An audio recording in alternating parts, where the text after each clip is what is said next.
Hello and welcome to another episode of the Common Colt Podcast. The Colts Podcast is real takes, no clickbait. I am Josh Hudgens, and if you're not familiar with the show, there's going to be a timer coming on right now, which gives me 10 minutes to talk Colts football. If you're like me, you like straight to the point, concise information. As the Colts played their first preseason game of the season today on Thursday is when I'm recording this video, and I think, in my opinion, the obvious big news coming out of this one was going to be, how is the quarterback competition shaking up between Anthony Richardson and Daniel Jones?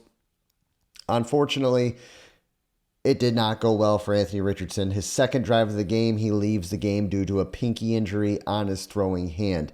If you watched my episode just 2 days ago, I talked about how if AR didn't have major errors and if Daniel Jones didn't play like Tom Brady, then in my opinion, it was Anthony Richardson's quarterback job to lose, just given the fact that the Colts have so much invested in him. Steichen has he's invested in him. Ballard's invested in him. They're in my opinion, their tenure with the Colts is invested in Anthony Richardson, and at this point, they're living and dying by him.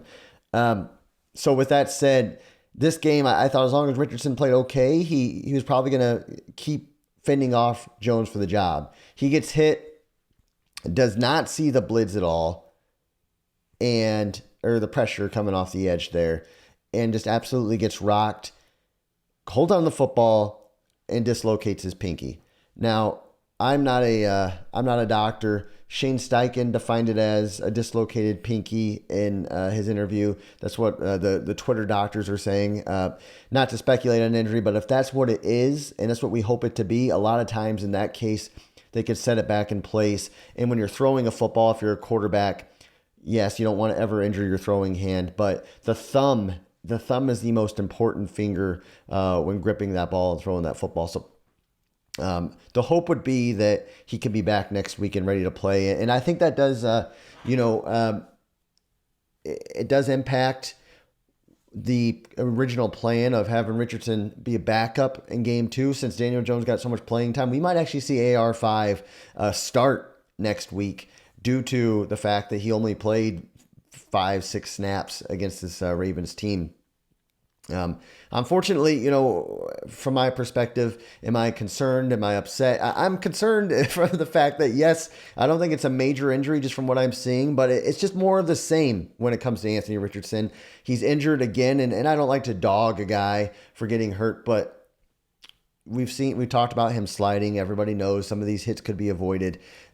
This one too, if he was prepared and if he had good pocket presence, he could have hit the deck. We've seen Manning do it. We're Colts fans. We've seen Brady do it. We've seen Eli do it. Elite veteran quarterbacks do go down when they can sense that pressure and feel the pressure. There's so much to be said about longevity in quarterbacks and going out of bounds and sliding and not taking the big hit, but also just being able to read the offensive line and the defensive line, sense the pressure and avoid the hit like that. That's a style of quarterback play that we haven't even talked about, that Richardson just showed that he needs to grow in. So my level of concern there is still high, honestly. We were hoping this season he could kind of put to rest some of the doubt and the hate, and we've got a little bit more of the same. Good news is it doesn't appear to be serious. It's a preseason game, so keeping him out just makes sense. But I'm hoping he heals up quickly, and I'm hoping that he gets to start next week. I think that would be great for him. Indiana Jones, though, he played football for the Colts, old Daniel Jones, and he looked about like how I thought he was going to. His passes got out pretty quickly when he was in rhythm. It looked really good, and then there were some passes that he missed. As I watched him play, I couldn't help but to think, I feel like I'm watching more of the Matt Ryan Indianapolis Colts.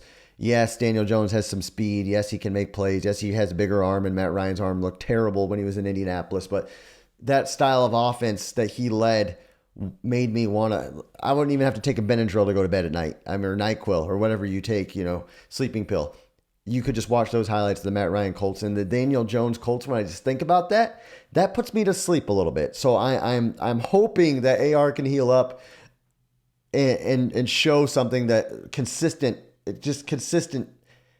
flashes, if we can get that, because Daniel Jones running this team for 17 weeks just does not excite me as a Colts fan at all. But what does excite me, Colts fans, what does excite me is Tyler Warren Tyler Warren. He caught some passes today. He looked good. AR got him some passes early. Even on that screen pass, which was called back, the physicality he brought, the strength and hands he brought on a slant route that AR hit him on, it was a little outstretched and he caught it. Daniel Jones hit him as well. Tyler Warren looked like a first-round pick out there, so that was kind of exciting to see. In my opinion, the best tight end in the draft class. The Colts got a steal. In my opinion, the Bears made a mistake. Tyler Warren just plays like a tight end should. And that gets me excited. I think whoever is the quarterback is going to benefit from that. Again, to reference my last show, I felt like Richardson should get the ball early. He did, and he was throwing the ball early. A.D. Mitchell should get the ball early. He did on a comeback route. And Tyler Warren. Those were the big three. I thought they should have got the ball early and often. Unfortunately, AR went down early, which kind of messed things up. But I really, really, really, really liked what I seen from Tyler Warren early in his first preseason game. Just everything that we thought he was going to bring, he brought. And to me, when I look at a rookie who is... A lot of times people draft rookies on potential. We've seen it with the Colts draft and AR on potential. If you watch the show, you've heard me say it. Potential just means you haven't done it yet. Tyler Warren had a real college career. He put up some good stats, and he's showing, again, he's just validating everything we've already seen, which gets me really, really excited. That's cool. Riley Leonard, another thing to talk about. The game is still going on as I record this show. But Riley Leonard is a gamer. There's going to be Colts fans talking about him getting the starting job. I know there is, because that's literally every third-string quarterback's job is to look good against backups and then make a push for the starting job on Reddit forums and team forums and Twitter. I'm not saying Riley should get the start, but he is fun to watch. He's a gamer. He's a guy that's easy to root for. I'm not going to lie. I'm a Notre Dame fan. I'm a Golden Domer. I know Twitter people are going to argue about it, even Twitter Colts fans, but he's just fun to watch. He brings a level of excitement to the game. In my opinion, he's got the style of a Daniel Jones, but he's a rookie, and we don't know what he could become yet. He's fun to watch. I wanted to talk about Riley Leonard because I know a lot of Colts fans watching the game are seeing some of the good and some of the bad from him. Obviously, I watched him at Notre Dame every game last season, and I didn't think he was an NFL quarterback watching him play.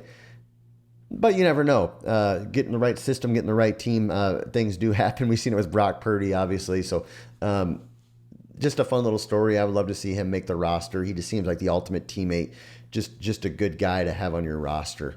As rounding out the show, again, my goal is to have a show that gets you your Colts news in bite-sized pieces, things that I find interesting, and I hope you find interesting from the games or from the news cycle in 10 minutes or less. So if we get this done in 6, 7, 8 minutes, that's fine with me. My goal is to get you fast information on Colts football. My mood, how am I feeling after this game? How am I feeling about the Colts?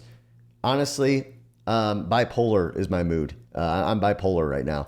I'm excited to see the Colts back in action. I was excited to see Riley Leonard spinning the ball as a Golden Domer. I was excited to see Tyler Warren catching passes, A.D. Mitchell coming out, cooking a guy on a comeback route. But then my mood shifted, and I just felt like Tom Brady's football. I'm just deflated because Anthony Richardson got hurt again, and it's a preseason game against backups, and he got hurt. And it just felt like all the hype from training camp, all the hype leading into the season, it just immediately was just like, here we go again. We're just going to see what happens. It's preseason.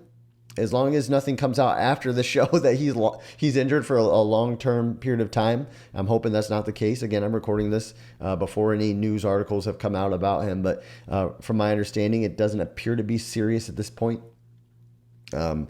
Let's just hope he heals up. My mood will be better. Overall, I'm feeling good about everything but the quarterback position. I know our backup offensive line didn't look good today, but preseason week 1, I'm not going to judge anything too harshly right now. Guys, I appreciate you watching this show if you've made it this far. Again, my goal is 10 minutes or less. We're going to hit that goal. If you're interested in continuing to watch more episodes or just comment below, I would love to hear from you what your thoughts was on the game. Subscribe, like, comment, and until next time, have a great day and go Colts.